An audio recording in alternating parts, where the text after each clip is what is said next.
Hey, we're going to get some drawings out of our Rhino models. So first, open up your model, delete out any of the ones that you are not using. So you only have your final model and your final artifact. Type in SELCRV to select all the extra curves you have and delete those out. Great, now we are ready to draw. So over here in perspective, I want you to change this and go to set view, isometric, northeast.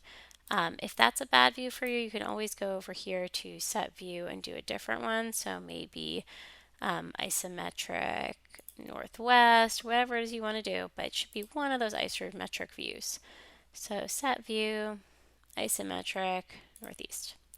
Okay, now that I have this, I'm going to click and drag to select my entire display case and artifact, and I'm going to type in make 2D. Here, I want to make sure I have my parallel view selected. I want to click third angle projection, have maintain source layers, hidden lines, and that's everything. Then hit OK. So what Rhino is doing now, it's projecting lines at this, and it's making a 2D drawing.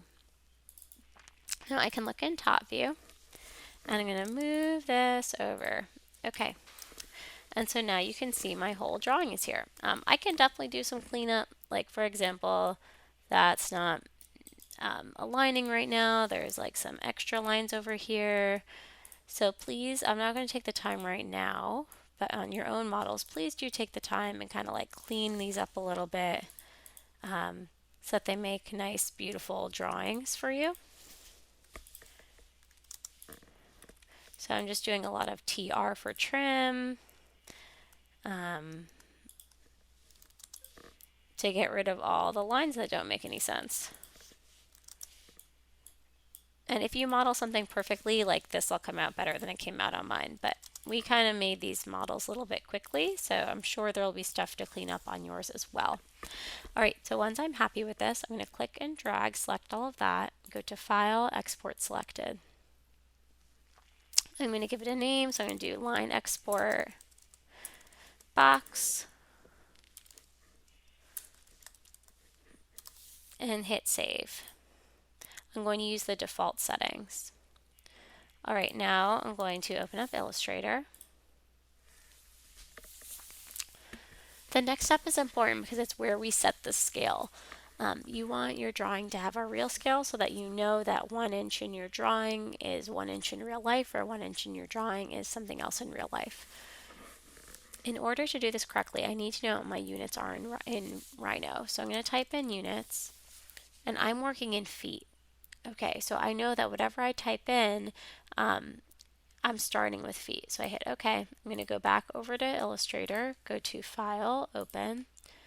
I want to find that file and open it up, and I'm going to hit OK, and here it's asking me to fit the scale. So scale by 100%. So if I say 1 unit equals 1, so I would say 12 units, 12 units equals 1 inch. No, I'd say 1/12 of a unit equals 1 inch, because that would be saying that I'm working in feet, right? So that would be saying that like 1/12 of a foot is 1 inch in my drawing, which is true. So that would be like it being at 100% size. However, I think I want to try to do this at maybe 1/4 inch size. So if this is at 1/4 inch size, and actually maybe the easier way to do this is say that 1 unit is 12 inches, right? That makes more sense for us. So 1 foot in my model is 12 inches here. But I think I wanted to scale it down so that instead, maybe 1 foot in my model is only 1/4 of that size. So 12 divided by 4 is 3. So I'm going to say that 1 foot is going to be 3 inches of my model. And we can help you figure out what that conversion is. I'm going to hit OK. So now if you look, I have my drawing, and I think it fits pretty well on this piece of paper. Let's see what size paper I have here. If I click on my artboards, this is like a regular letter size piece of paper. I'm going to increase the size of this, so I'm going to give myself an 11 by 17. I'm going to change the width to 17 inches here. And now I definitely have like plenty of room for my drawing to kind of be happy. I want to change my colors so that they're not all crazy. So I'm going to click and drag to select everything. And over here under my line, I'm going to change the color to black. And I'm going to change all the line weights to start with to 0.75 so that I have some line weight but not too much. Then I'm going to go to my layers, and since I save my layers, I have like these different kinds. So there's ones that say hidden. Anything that's hidden, I'm going to select by clicking on the bubble and holding control to select more than one. So hidden, hidden. So those first three are hidden, so I'm going to select all of those. I'm going to change them to 0.5-inch lines. I'm going to bring their opacity down to 50%. And then under my stroke, I'm going to click on this little box, hit show options. I'm going to make them a dashed line. I'm going to make them like a 5-point dash. So I'm going to delete the gap here. And so once all that's done, now you can see that I have my dotted line showing what's hidden. And I can still edit stuff here if there's weird lines. So now I have like a pretty clean drawing. Pretty happy with that. The last thing I want to do is I want to bring in a rendered version of this drawing. So I'm going to go back over to Rhino. I'm going to double click on here and go back to my parallel view. So I want my rendering to be of this. I don't have any material set up, so this might come out pretty bland to start with. And I'm not going to change any settings. I'm just going to kind of render with what's already in here. So I'm going to click render. Make sure your current renderer is Rhino Render. I'm just going to hit render. So what this will do is it's going to bounce light off of my model to try to give me something that looks a little bit 3D.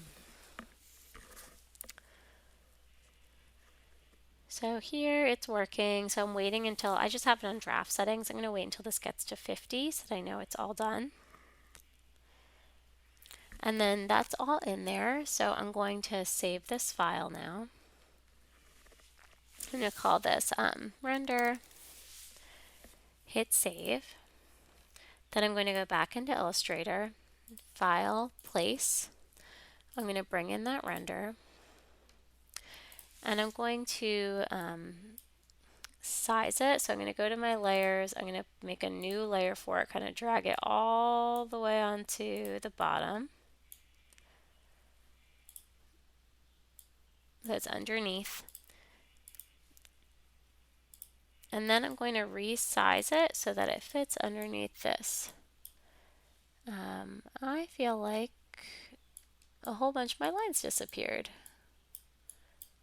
So this should be, oh, it looks like I dragged more than one thing onto that layer by accident. So I'm going to try that again. So I'm going to move this onto a layer underneath everything. There we go. And now I'm just trying to resize it so that it looks like it is right underneath of those lines. And it's okay if it's not 1000% perfect, but you want it to be pretty close. Okay, so now I have that kind of as my shaded version that's in there, which helps, just helps make it a little bit fancier, right? It helps you imagine it a little bit better. I want to do a crop box on this, so I'm going to click down here, grab my ellipse tool, and I'm going to make a little kind of circle, a little ellipse around that 3D view. I'm going to click on both of those, right click and hit make clipping mask. And so now I have my, my whole little drawing here. So I'm going to save this drawing, so do File, Save. I'm going to save it as an Illustrator and also as a PDF. And then that's my drawing I'm going to upload. I can also add like titles in here. I can, so Illustrator default save PDF. You could add in titles, you could add your name. You have all of the regular Illustrator tools here. You can color things, but this is a really nice, easy way to get out drawings.